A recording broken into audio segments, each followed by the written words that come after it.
Hello and welcome to the SustainabiliTREE podcast with me, Katie. And me, Mike. In SustainabiliTREE, we will explore all things trees and woodlands with a specific focus on the issue of plastics within the forestry sector. In each episode, we will be looking at a variety of topics around this theme, including woodland creation, funding streams, plastic pollution, deer, soils, ecology, and so much more. Shall we get started, Katie? Let's go! Hi, Katie. Hi, Mike. Welcome back for episode 2. Yeah, it's been interesting, hasn't it? We've had some really good feedback from the first episode. I think when we started out on our podcasting journey, which is what a horrible phrase that is, that we weren't quite sure what the reaction was going to be, and we were just kind of two people in the sector who kind of wanted to talk about different things and how trees are planted. But yeah, I've been really surprised at the feedback we've been getting, and I've not had to solicit it either. Well, we certainly had some outtakes, didn't we? But no, it's been really fun, and it's just so nice to be able to chat about something we're both so passionate about. And I think this episode is something I'm super excited to be talking about, because it's really delving into the plastic pollution side of forestry. And yeah, we've got some really cool facts, figures and things to chat about today. But before we start, how are you, Mike? I'm not too bad. And not too bad. I think it's ironic that we're talking about plastic pollution when I spent most of the week with my head in thorns and all sorts of different types of trees, removing plastic tree guards in the hottest time of the year. And the amount of dust and bits of tree that has been coming out of me over the past few days hasn't been very pleasant. But yeah, I'm good. I'm glad it's a little bit cooler now. What's it like where you are? Yeah, it's baking, absolutely baking down here in the south. But yeah, I mean, I love it. I am a little sunbather, but it's definitely been too hot at times. But yeah, I can imagine removing tree guards sort of in this weather's not super fun. And obviously people listening will know it's breeding bird season, but you do check, don't you, before you go out and remove any tree guards that there's no birds present. It's something that, be better if it's a winter job, but you can't always fit it around that. And you've got volunteer groups, haven't you, that come out and help you, because it is such a labour intensive job to do. That's true, yeah. And we like to ask our volunteers to plant trees in the winter and then remove guards in the summer.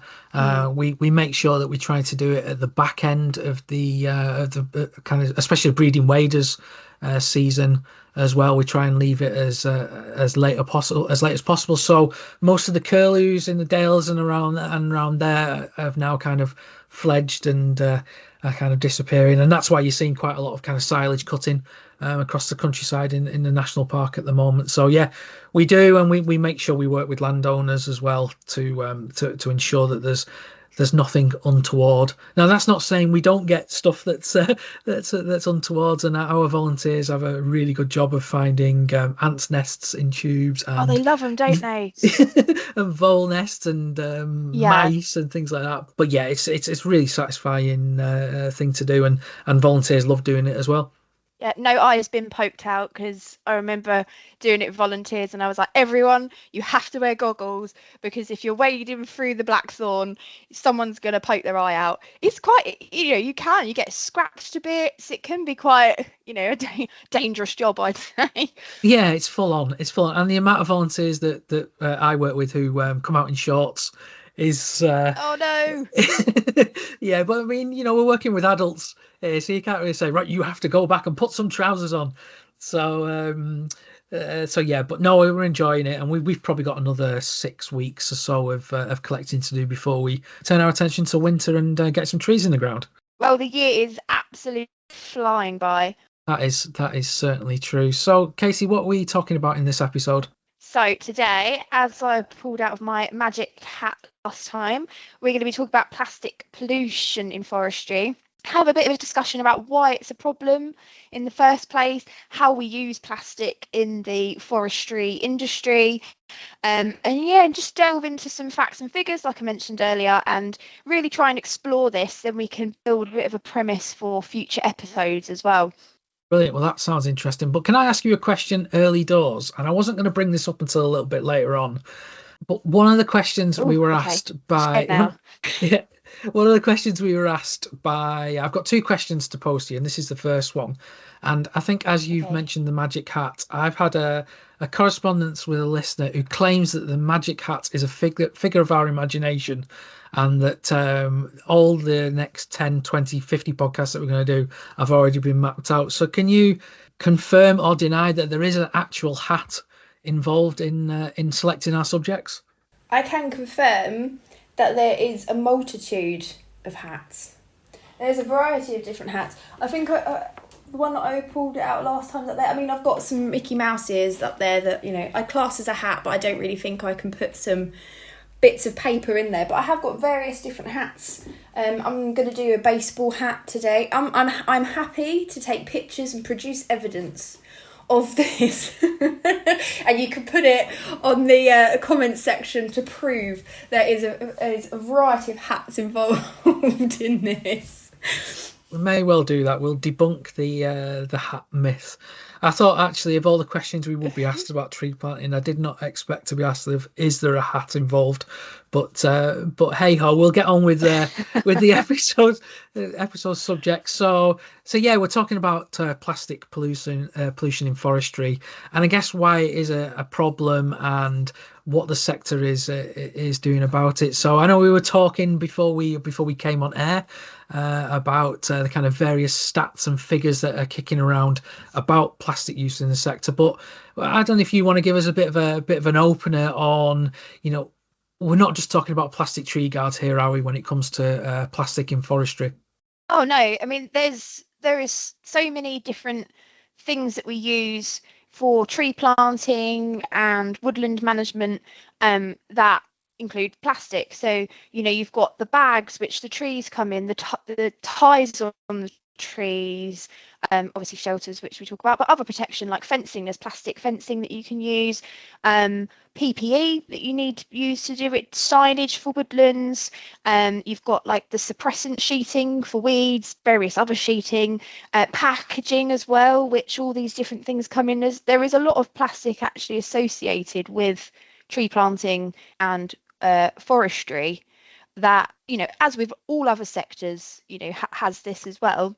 That, yeah, sort of gets missed when talking about sustainability. And I think that it's been looked at a lot in other industries. But forestry, you know, it's a green, it's an outdoorsy sector. It's sort of connected to nature, so it's sort of seen as being green, which in a large respect it is, but there is this side to it which obviously we want to talk about a lot more and try to highlight it as an issue and come up with solutions as well, not just have a moan about it, but actually be productive with what we can do going forward.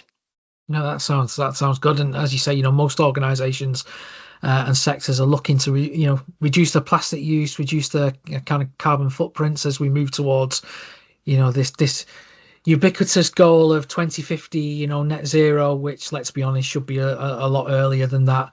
You know, we have to start somewhere. And you know, Katie, I was reading a stat before that it's from the Food and Agriculture Organization of the United Nations that estimated that there's 0.23 million tons of plastic are used by the forestry sector globally.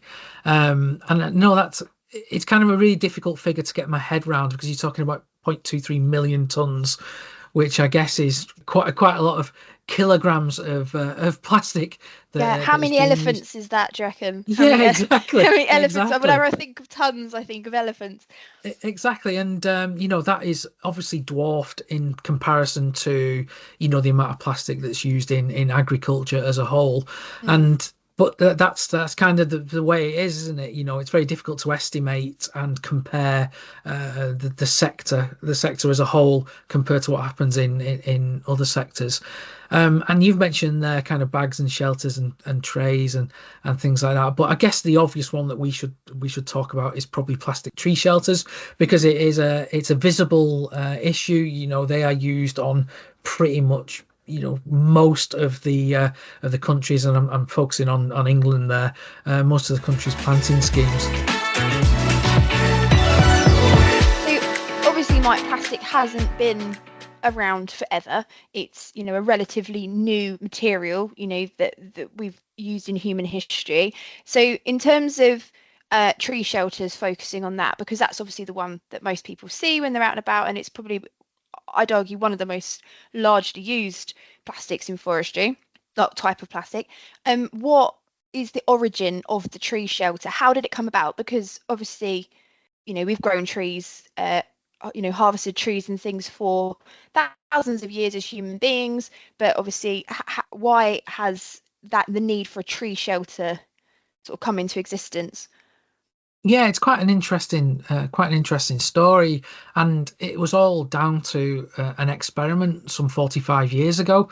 So I've done quite a bit of kind of research on plastic tree shelters and how they've become to be so popular. And as I said before, you know, the difference in shelter use in England, Scotland, and Wales is something we'll go on to talk about, because the kind of devolved nations kind of use plastic a little bit differently. So, you know, it does seem to be pretty much a kind of an English thing at the moment. But yeah, it was Graham Tully in 1979 actually came up with an experiment when he was part of forest research to see if a plastic tree shelter, pretty much the traditional shelter that we now see now, if that could be used to almost create a greenhouse effect to get oak trees growing. And it was as simple as that, Katie. You know, it was quite a, you know, I'd imagine I am in touch with Graham, and I'd love to get him onto the show to actually find out kind of what he thinks of how the sector has grown out of what was his experiment. But basically, they found that oak trees in particular love shelters, and they grow really, really quickly in them, and they get out of the shelter really quickly. So there's plenty of research kicking around that shows that as how it worked, and how popular and how it kind of accelerated the growth in an oak tree.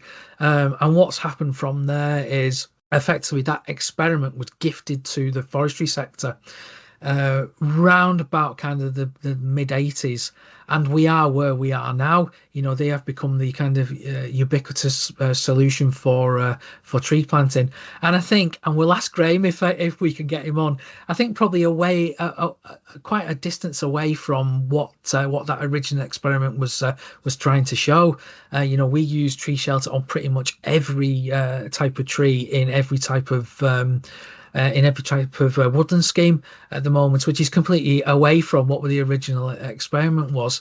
But like as I said before, it's strange that, you know, we've got this invention that was an experiment, and how it's being used now, and there doesn't seem to be any kind of question of why we use them and why we've gone away from that original experiment. But it is really different across the country. So there's a figure, you know, in Scotland, through their forestry grant support scheme, there was 100 million trees planted, and 2.3% were protected with tree shelters funded by that scheme, and around about 19.5 million plastic volguards were used. Don't you just love that, Katie? I've just pulled that stat out of midair. No, I've actually got it in front of me, but it is in an article that I've written, so I'm not completely cheating. So obviously that doesn't include, you know, other development related amenity planting or kind of planting by charity groups or things like that.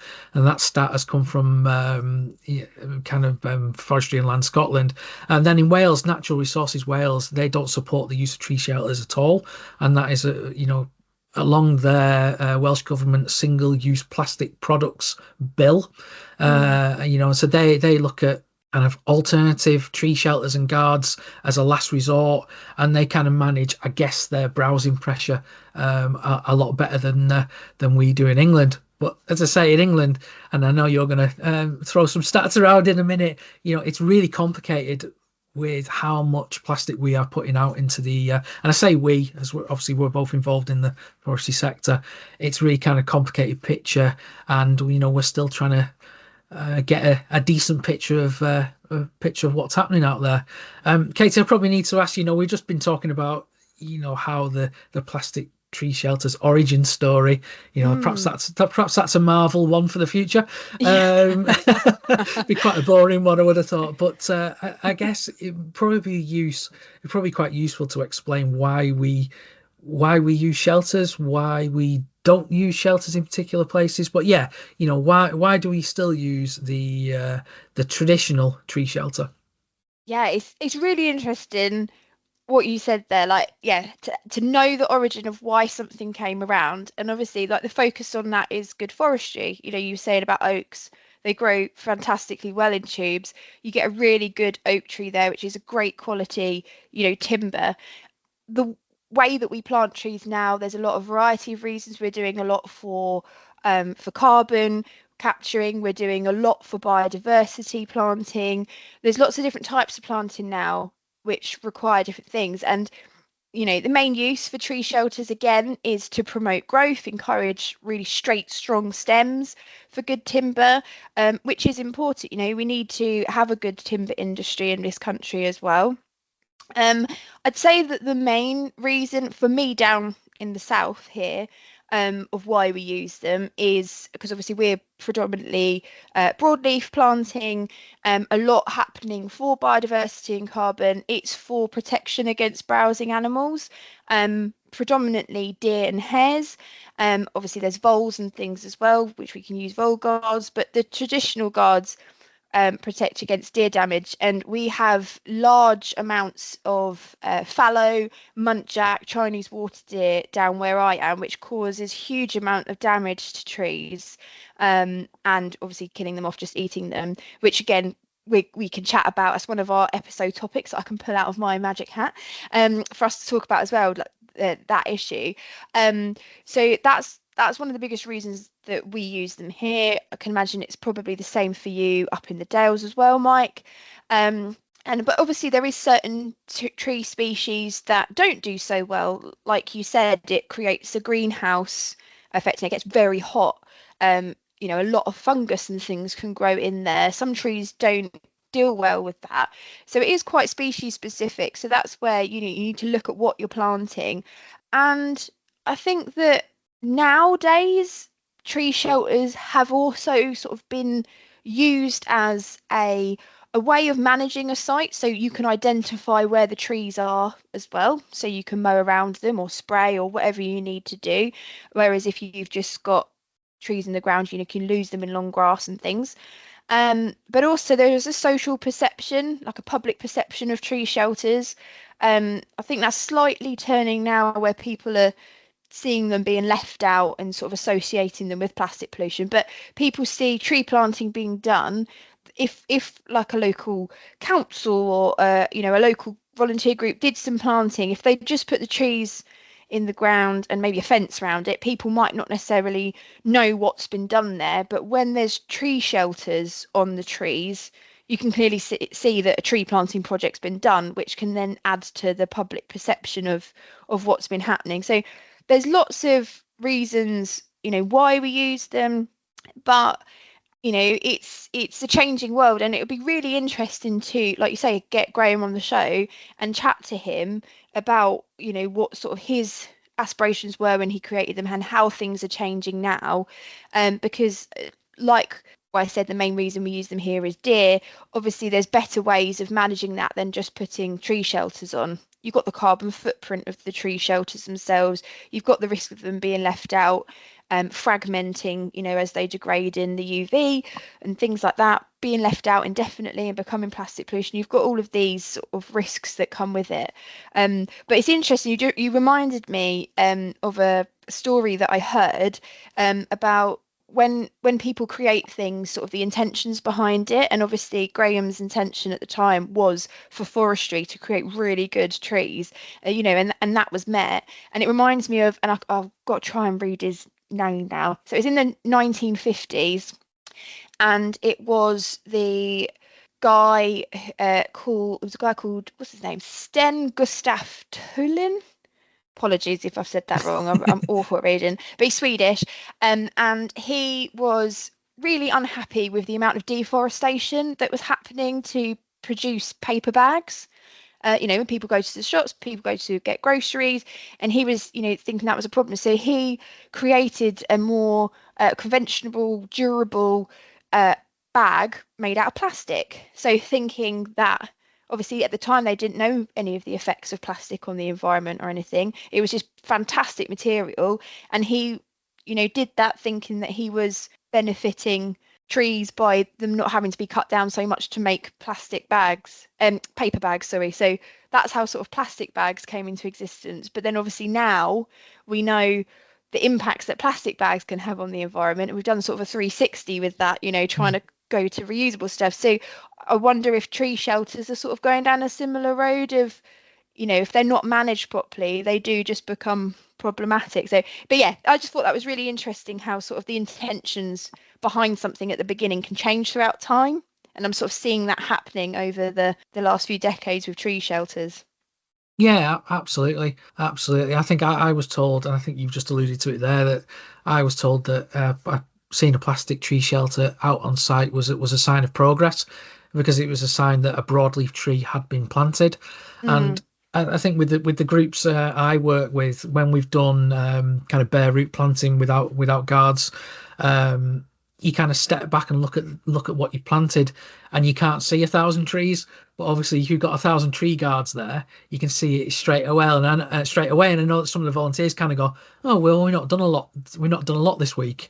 And then I remind them that at least in 10 years' time, I don't have to bring them back when there's brambles and thorn everywhere, and they've got to remove them. So yeah, it is quite interesting, and I think there's a lot of education we can do as woodland professionals to and the sector as a whole to kind of educate the public to why we use guards, and how the sector is trying to move away from that, and then I guess go back to some of the old ways. And I'm kicking myself listening to you, Katie, because before I used the phrase traditional tree shelter, but it's not a traditional tree shelter, is it? We're only talking 40 odd years ago. Is that when something becomes a tradition? It's not so long ago, if we're going to use those kind of time frames, that we're putting kids up chimneys, and was it Oliver Rackham was talking about us using fencing 1,000 years ago, wasn't he, to plant trees? So it is a relatively new phenomena in the realm of tree planting. It's just there's so much of the stuff around, isn't there, at the moment? And there is. It's shocking. So yeah, this leads me on to my facts and figures that we mentioned earlier, and this absolutely shocks me. So sector insiders estimate that there is between 14 and 24 million tree guards per year that we use in England, and I find that absolutely staggering. And obviously that's quite a vague figure, because it's really difficult to be able to get an exact number, because there's so many different tree guard manufacturers now, lots of different people planting, lots of projects, lots of grant funding.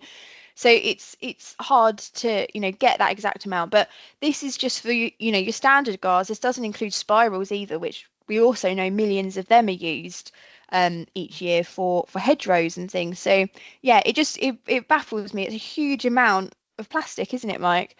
It's scary, really. And I'm sure we could come up with some sort of stat that your standard 1.2 tube, 14 million a year as the kind of lower end of the estimates, could probably go around the world a couple of times or whatever. So there is a staggering amount of plastic that goes out there. I think it's probably fair to say, Katie, that they are put out with the best intentions. It is to get a tree growing and protected, and so we can obviously meet our biodiversity targets, our carbon targets, and things like that. So it's not like a wanton misuse of plastic. That it is being planted out there with the best intentions. But I guess when you've got David Attenborough kind of focusing attention on single-use plastic in particular, and we can have a debate about whether a tree guard that is out in the environment for 15 years is single-use or not.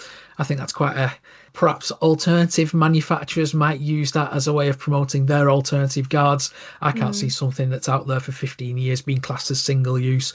But obviously David Attenborough and the like of kind of focusing on single-use plastic and why it is an issue. And it is an issue. We all know it's an issue. And there's so much plastic used in kind of food packaging and plastic bags and things like that. But I think ourselves, people involved in woodland creation, can't shy away from the fact that it is an issue. You know, there was a story not so long ago with the planted trees on the A14 near Cambridge, wasn't there, with, you know, the actual pretty large failure of that planting, which effectively made all those tree guards kind of, you know, redundant and on the sides and things like that. And, you know, when that starts appearing on, you know, the front page of the BBC website, we can't avoid that problem any longer, can we?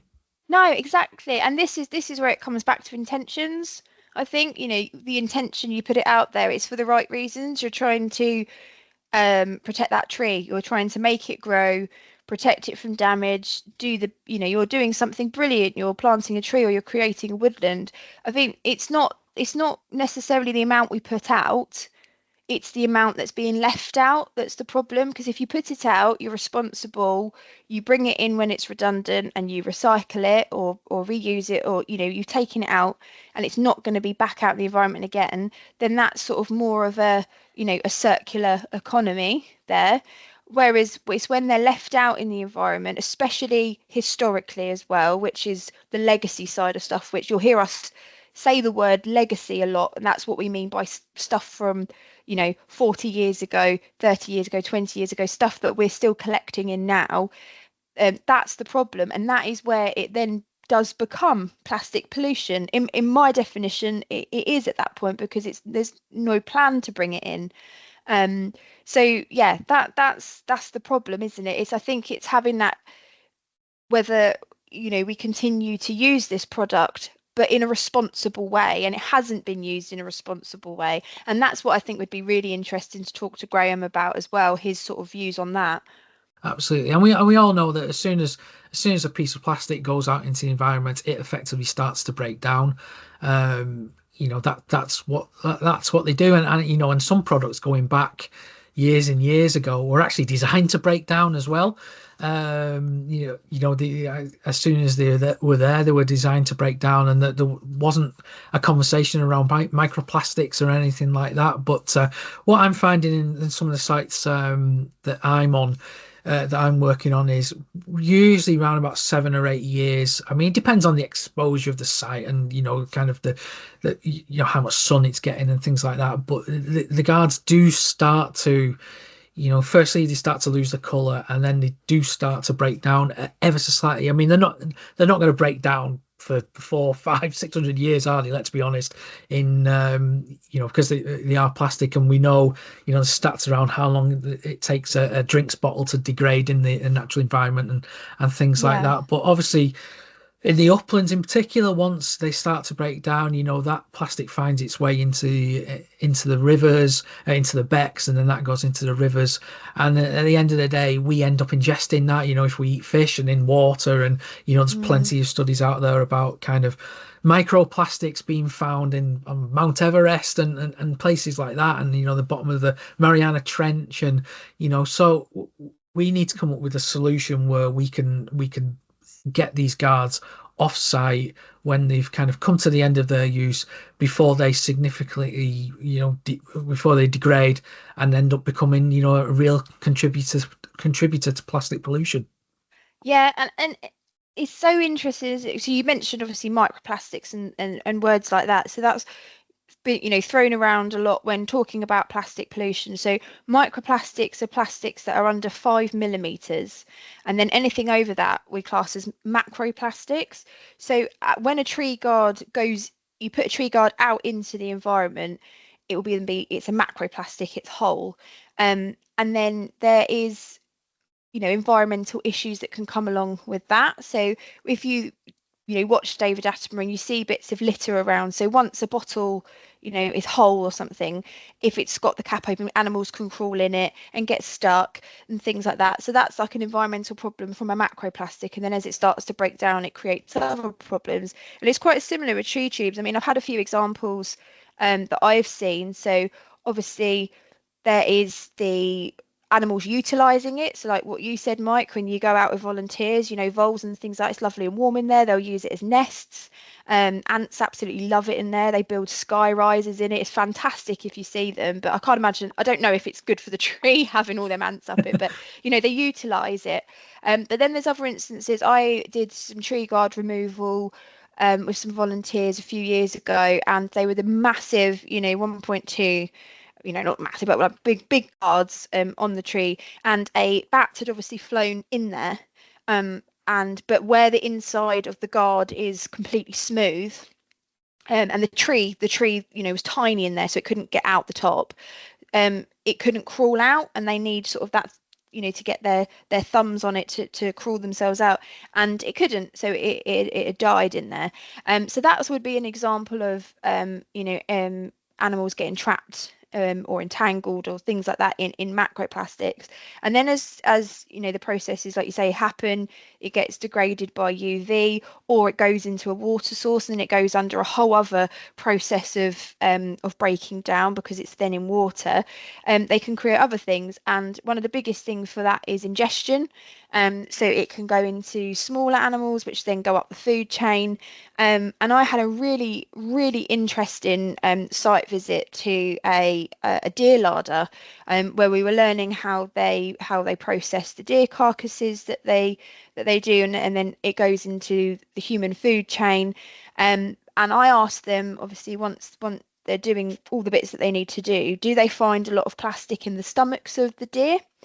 And they said yes, they find a huge amount of like silage wrap and things like that. And I was thinking, we know that deer go along and nibble trees, don't they? And they nibble the tree guards. I've seen deer nibbling tree guards. So I'm thinking, oh, wow, I wonder how many bits of tree guard is actually going in them as well. It'd be a really good research project to do. And that made me think, well, if that's happening to deer, then obviously all the voles that nibble on them, all the mice that nibble on them, all them sort of things will be potentially ingesting them as well. And then all the predators that eat them, it goes up the food chain. And it really makes you think, actually, the potential things that could happen just from putting one object in the environment.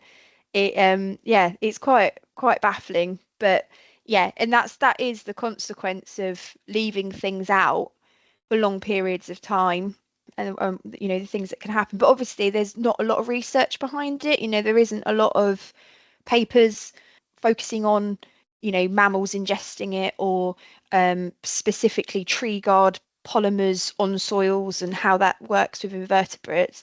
And I'd like to see more. I mean, obviously there's lots out there on plastic in general, but I'd like to see some more tree guard focused stuff. I did my master's on plastic tree guards fragmenting in the soils, and I was quite limited on what I could do because it was during COVID during the time.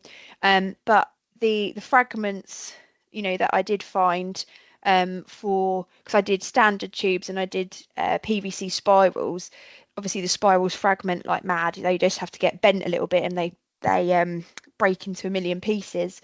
But it's interesting to just sort of see, you dig a bit of soil and actually there's a few fragments, a few sort of centimeters under the soil. So I didn't obviously focus my project exactly on worms and things dragging them down, but you were seeing things like that, and that is what happens in soil ecosystems. So yeah, there's so much that we don't know about the impacts of plastic in terrestrial environments still. Yeah, it's quite scary when you start thinking about it. I didn't mean to bring down the tone a lot, but it's it is food for thought.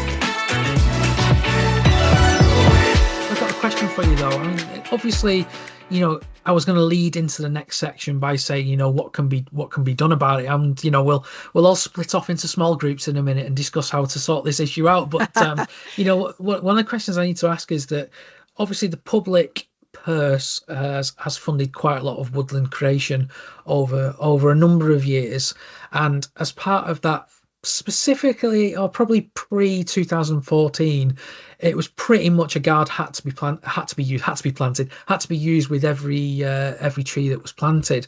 So what's happening around that now is that has the grant system changed where this this material has to be recovered at the end of the life? Is there a stipulation within the kind of current grant system that not forces landowners to do that, because obviously you need quite a regulatory process to do that, but is there any kind of mechanism in there to kind of, I guess, make landowners think about what happens at the end of life for these guards? Yeah, it has definitely changed a lot. I mean, obviously before it was like a mandatory requirement because it was to maximize the success of that planting scheme, so the public money was well spent.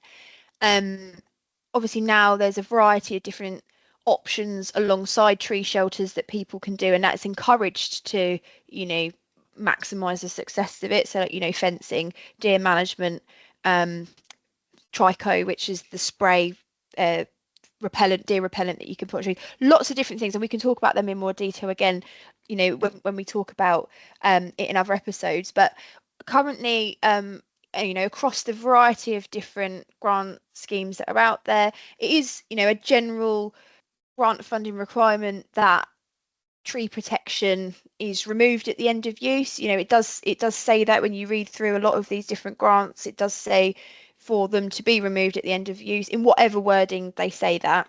And there's, some grant schemes now. So for instance, it's called BN11 under countryside stewardship, which is for planting hedgerows. And it specifically says on there now, avoid using spiral guards as they limit the amount of dense growth at the base of each plant. They are unsightly and they are difficult to remove. So, these grant systems are specifically, saying things like that, which obviously before that was a standard to use a spiral guard. So that, that's definitely a step in the right direction. And some grant funding out there as well to help with remove the problems, so to help remove redundant tree guards and legacy stuff. So there is a countryside stewardship capital item called HE3, and it's called removal of eyesore.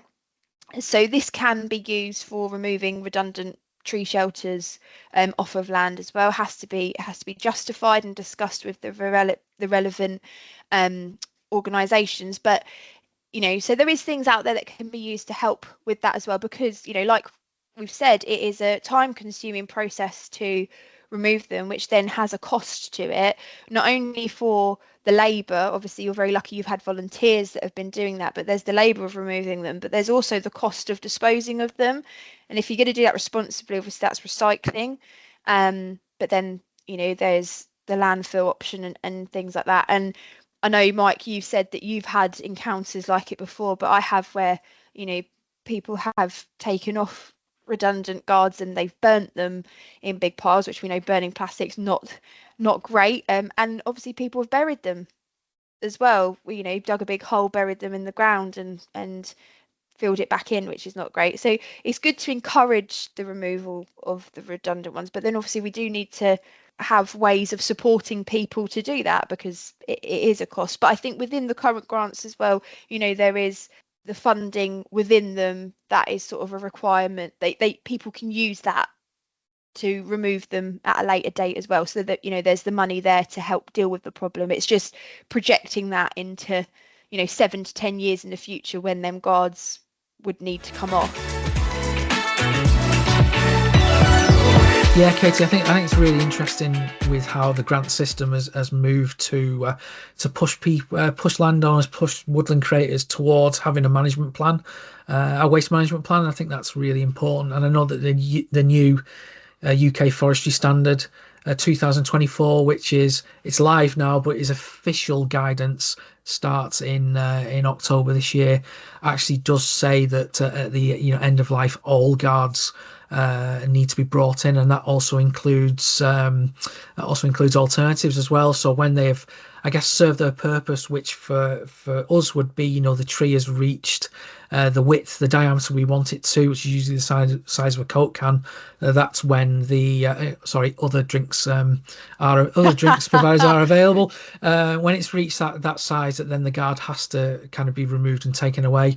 And it's quite interesting that UKFS says that is the case for biodegradable alternatives as well. So effectively, you cannot leave a biodegradable alternative out on your site once the tree has reached that required girth, which I think is going to be an interesting one. I know we'll talk about things like that in future episodes. Yeah, and it's really interesting that UKFS has taken that approach, and I think people will be asking, well, why are we having to bring alternative tree guards, ones that are compostable or biodegradable? Why are we having to bring them in as well as the plastic ones? And that is primarily, I think, because we don't know the environmental impacts of a lot of these materials. We don't know what the long-term thing is. You think of, what we thought of plastic 40 years ago to what we think of now, and also the actual real time, what they do in the environment. We're still recording that at trial sites, so they're covering, all bases by saying, no, if it's not needed anymore, bring it in, because then we're not leaving any waste out, regardless of the material. Yeah, and I guess that could change when the next standard is launched. Yeah, which exactly. I guess will be in 2029. That scientific evidence may well be there. I mean, there's a lot of evidence kicking around at the moment. University of Plymouth is really strong in kind of analysing biodegradable materials and things like that. And we might have a more definitive picture, Katie. Let's be honest, it could be a case where we can only use plastic, or it may flip to say we can only use biodegradable. We just don't know. So it seems a good interpretation of the current science available to be able to put that into the UKFS, and that's how people should manage their woodlands. Yeah, exactly. And also, looking at it at a policy level for waste and plastic, there's the more global plastic sort of treaties and things that are coming about. So we're looking at waste as a whole, and obviously we're focusing on England, but there is a sort of more global sort of focus on it, which we need to prepare for in the future as well. Absolutely. Well, we have to do something, don't we, Katie? We can't keep leaving all this material out in the environment until firstly we know what happens with plastic now. So that's why we're in a situation where we are. But yeah, we need that evidence base to get where it needs to, and we need to act accordingly. Yeah, but let's be positive. Let's have a positive side, because there is some positive things that are happening, isn't there, for this, and one of them is something that Mike has worked really, really hard on, and that is looking at the recycling side of plastic tree guards, and I think it would be a really good opportunity, Mike, for you to share about the hubs and things like that that's happening around the world of recycling. No, thank you. Well, I'll try and keep this. Brief, because it's something I'm really proud of being involved in, and it's been thanks to a number of organisations that we've been able to get to where we are. So, where do I start, Katie? So, yeah, through a project that I look after, we were looking at the issue of tree guards and their use and how to recycle them at the end of use, and we originally approached Tubex to find out whether they could be recycled and how best to do that. So we collected a significant amount of material, and they collected it from farm gate, so to speak, and took it off to be recycled. And it kind of showed that if we could get redundant tree guards to a particular point where they could be collected, that we could almost kind of take that away from the responsibility of the landowner, the actual kind of transport of the plastic tree guards away from site. The issue was there was a cost involved, and that would be met by the landowner, and we were trying to come up with a way of making it as easy as possible for the typical Dales farmer, that if they could get their tubes off their site to a particular area, it wouldn't cost them any money to have them recycled. So we came up with the idea of having a central collection hub at Skipton Auction Mart, and we said to landowners that if they can get their redundant tree shelters in dumpy sacks to that auction mart, then we will have them recycled through Tubex free of charge. And I guess the only cost there would be the cost of diesel, I guess, and the cost of you actually getting it down there and probably holding up a line of traffic in your tractor, which happened a few times, which was quite fun. But it worked, Katie. It was amazing. We managed to get around about 60,000 tree shelters recycled in the first year of that project, it was really good. And what the really interesting thing was, we had to kind of mitigate everything along the way to ensure that nobody fell foul of any sort of legislation or waste management issues. So we designed the waste management procedure with the Environment Agency in the region to make sure that people had the correct carrier licenses, that it could be transported to a central hub with no kind of indemnity or anything like that. And then we also had to make sure that the hubs themselves, so Skipton Auction Mart, were providing part of their site, which is a very, very busy site, for free. So we had to make sure that there was no issue that they would receive. So we set up an exemption for them as well. And what we realised was that there was a real appetite for recycling amongst landowners who had this material in the Dales, and we thought, well, we could upscale this to other areas. So we tried another one in the northern part of the park, and that was absolutely rammed out. It also dovetailed quite nicely into, as I mentioned at the beginning of our chat, that we have volunteers actually going out to help remove these guards. So it kind of was becoming, I guess, full circle. We had the manpower, the volunteers to remove the guards, and then we could actually get the guards taken away and recycled. And in the last 4 years, we now have 22 hubs across England and Wales. We're still trying to break into Scotland. It's proving a little bit difficult in Scotland because of the waste legislation that they have. Effectively, the hubs are temporarily storing waste for them to be moved on. So there's obviously various exemptions and things like that the actual site needs to do that, but we'll get there with it. And it's been phenomenal. Last year 350,000 shelters were recycled across the country with Tubex, which is great from where it's come from. I think what is sobering is that stat that you issued forth earlier, that it's between 14 and 24 million per year that are being used. So yes, we all patted ourselves on the back, and there's been plenty of partners. Obviously, Essex Wildlife Trust have been involved. We got the National Trust have been involved as well. They've been a fantastic partner.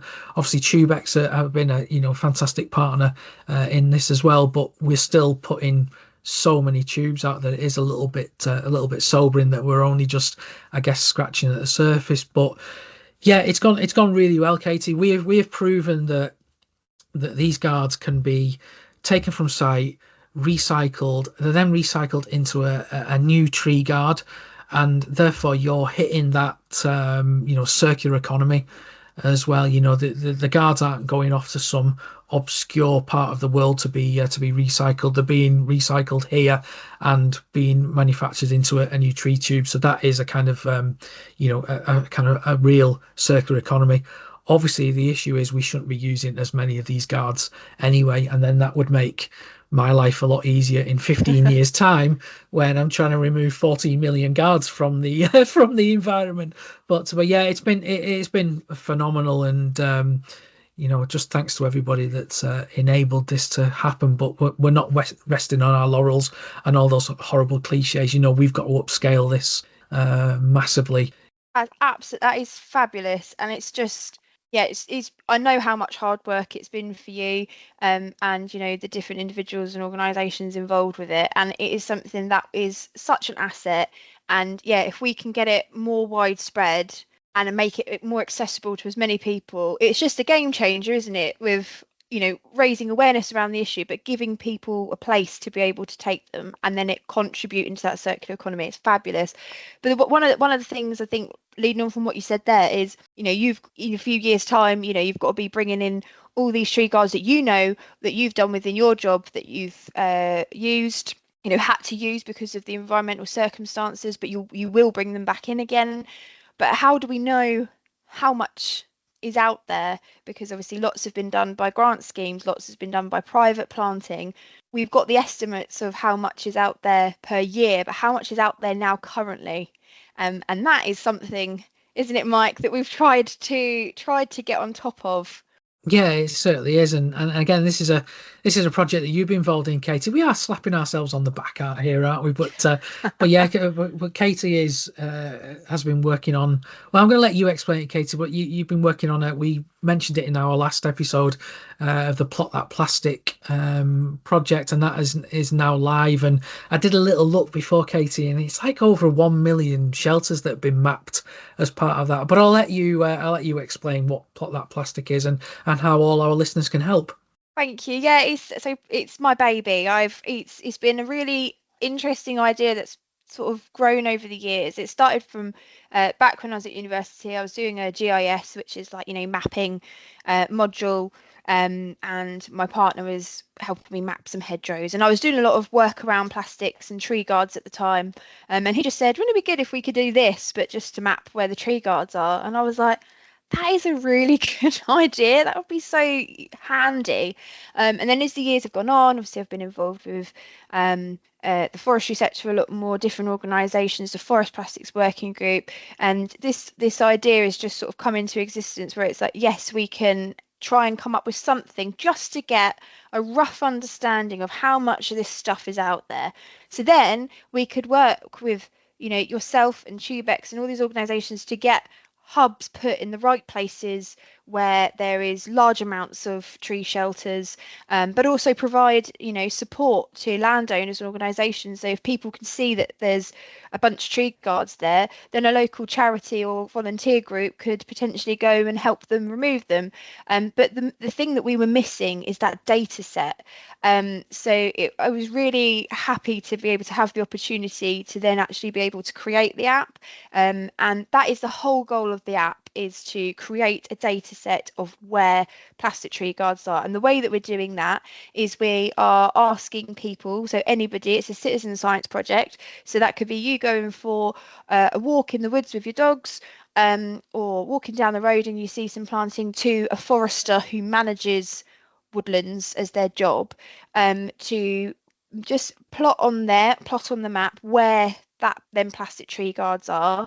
There's a variety of different questions it will ask you. It's really quick to fill out, but we'll gauge how old the tree is, sort of whether it's new or whether it's redundant, and then that can be all formulated to sort of get an understanding of how much is out there, but also provide people with that data to be able to help remove it.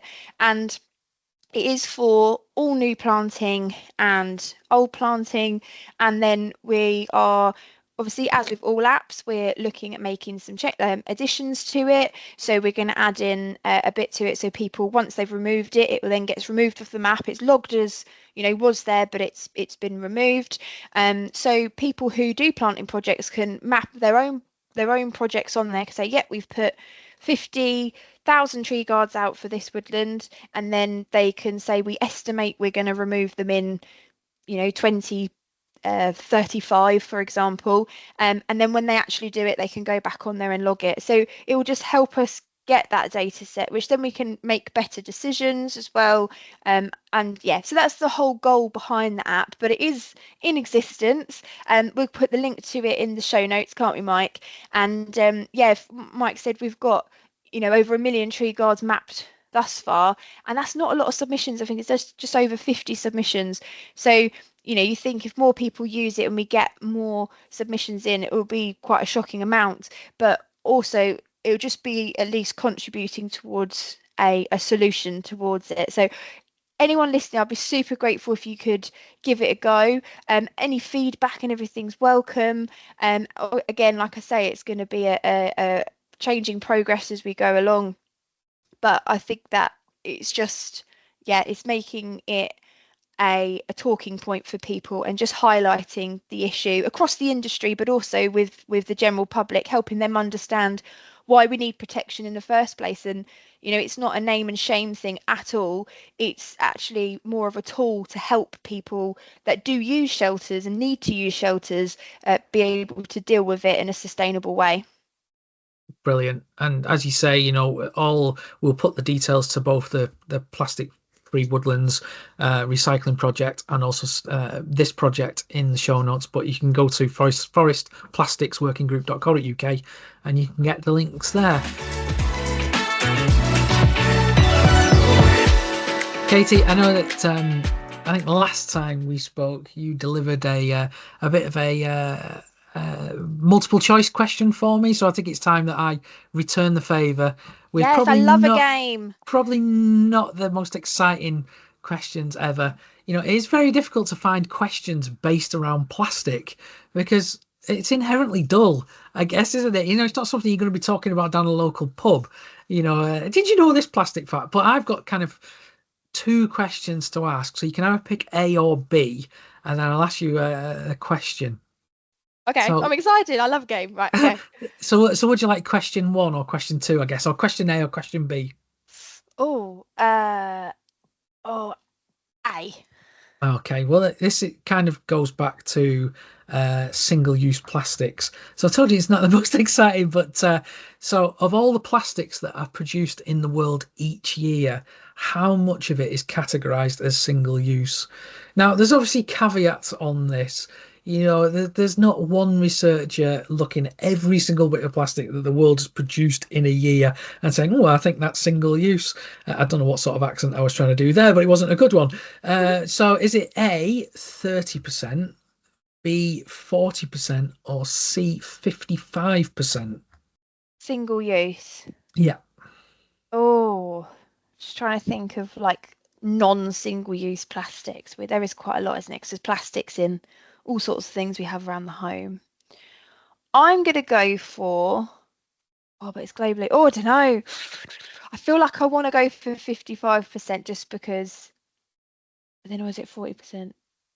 Oh, I'm going to go for 40%. I'm going to go in the middle, B. Well, you will be correct on that one. So I was doing a little bit of research and I found this stat of 40% that was produced by National Geographic, which, you know, if National Geographic wants to sponsor us, that'd be fantastic because it's a fantastic publication. But, you know, obviously single-use plastic is categorized as plastic bags and food wrappers. Some have a lifespan of, you know, a few minutes or hours, but yet they can stay in the environment for hundreds of years. So I think you're 2-0 up because you flummoxed me last time. Winner, winner, chicken dinner. So normally here we would talk about kind of what we've been up to during the week, but we did that at the beginning of the podcast, and you know I'm very mindful that our listeners don't particularly want to hear us whittering on about how much of a great week we've had in woodland. So, well, I have got a question for you, and I guess this could be something that could lead on to another podcast episode. So this comes from a chap called Don. Okay. Who asks that he says that he is really keen on the ground flora of woodlands, and he wonders in tree planting, are we just creative native woodland plantations? And then he says, yes, we've given the trees a helping hand to get re-established. And I think by that he's meaning, you know, instead of waiting for natural processes to take their course, we put a tree in the ground that's kind of 2 or 3 years old to kind of speed things up. Yeah. And he's saying, do you think that's long enough to get is that enough to get a functional woodland system going again? Oh, so it's quite a hefty old question there, Katie, to be honest with you. Yeah, it's. I think it would depend on what type of woodland. You know, we've got some. Obviously, where I live, beautiful ancient woodlands, bluebell woodlands, all the ancient woodland indicator species that you got on the ground flora, all that sort of stuff will take a long time for the soils to get to a point, you know, where you have them species. If you're planting trees on a arable field that's been ploughed for the last 100 years and you know, you'll get very different successional stages of ground flora come up. Yeah, it's really, really interesting question. Yeah, I guess he's posing I guess a rhetorical question, and perhaps it is something we can look at when we perhaps look at silvicultural techniques in future editions. But so Don, thank you for your question. We will return to that in a future podcast where I'll also probably talk about there's some really good stuff happening with the Woodland Meadow Trust, which are or Wood Meadow Trust, which have probably just destroyed that, and the way that they plant native woodlands, actually bring in soil from the site where the trees are being grown. Yeah. if they're being naturally grown into the actual meadow. So there's a bit of kind of mycorrhizal stuff happening there, and there's obviously a seed, memory in the soil. So yeah, Don, we'll return to that in a future episode. Yeah, sorry, I couldn't answer it, Dom. Like, probably I tried my best. It was, very but it's a complex thing, and it would differ from wood to wood, from area to area. But yes, we can touch on that again, Mike. Keep listening, we will answer it. Excellent. Katie, what are we going to talk about next month? And I know we've had a question about, is your hat real? Questioning me and my hats. It's outrageous. Yeah. So what we're going to talk about next time?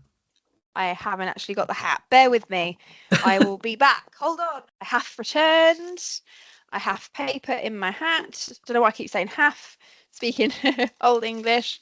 We are going to be talking about... got a super interesting one next time. We're going to be talking about deer management and browsing animals. Excellent. Well, that's a non-controversial subject to think about for the next month, isn't it? Yeah, well, I think we're just looking at, it's one of the things we spoke about today, wasn't it? We spoke about a lot of the future topics we're going to talk about, but like touching on them, but why we're using them. But I think that's quite a focus for certain parts of the country. It'll be an interesting conversation, I think. It certainly will. Thank you, Katie. So yeah, I guess that's it for us, isn't it? Katie, that's been another excellent podcast. Just a couple of parish notices. Obviously, please do go to the Forest Plastic Working Group website, where you can download guidance on reducing the use of plastic. There's also details on Plot That Plastic on the site as well, and details of the recycling program. And please do visit that site. It's full of resources and things like that will help you, I guess, plant a better woodland, plant a more resilient and sustainable woodland, and also manage whatever happens there and the legacy of that as well. Thanks to Don for his question and our other question about Katie's magic hat. It's real. Which sounds a little bit weird, so I'll have to be careful. It does, it's not tree related. And we really do appreciate all your comments, and if you could leave us a review on wherever you subscribe to our podcast, that would be fantastic. And please do subscribe and tell people about the show. It's important that, and I think you'll probably agree with this, Katie, it's important that it's not just woodland folk that are listening to woodland folk. It sounds like a folk act.